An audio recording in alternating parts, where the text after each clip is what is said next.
अगला सवाल देखते हैं। अगला सवाल देखो, all 6 member of a family are live together, 2 is the daughter of 3, relationship का क्वेश्चन है।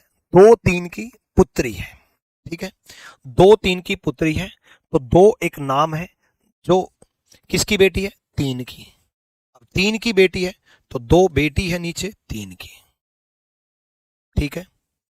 2 की माता कौन है?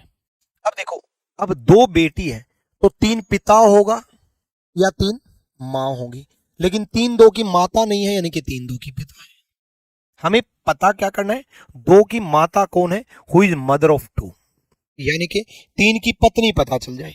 देखो उसने बोला लेकिन 3 2 की माता नहीं है, 3 is not mother of 2, 3 mother नहीं है, 3 मदर नहीं है, 3 मदर नहीं है, तो 3 फादर है, ठीक है। उसके बाद 1 और 3 विवाहित है, 1 और 3 विवाहित है। अब 1 और 3 विवाहित है तो 1 इसकी पत्नी है, 1 इसकी पत्नी है। अब आगे की जो लाइन है, आगे की जो लाइन है वो फालतू की टाइम वेस्ट करने के लिए दे रखा है। 1 2 की मां बन गई, भाई ये पेरेंट्स बन गए 3 और 1, और 2 की माता पता करनी है।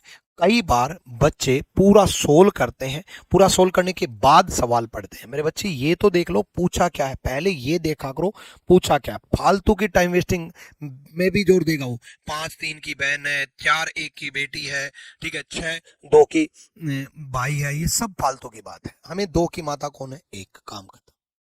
Is the right answer. ऐसे टाइम बचाना याद रखना।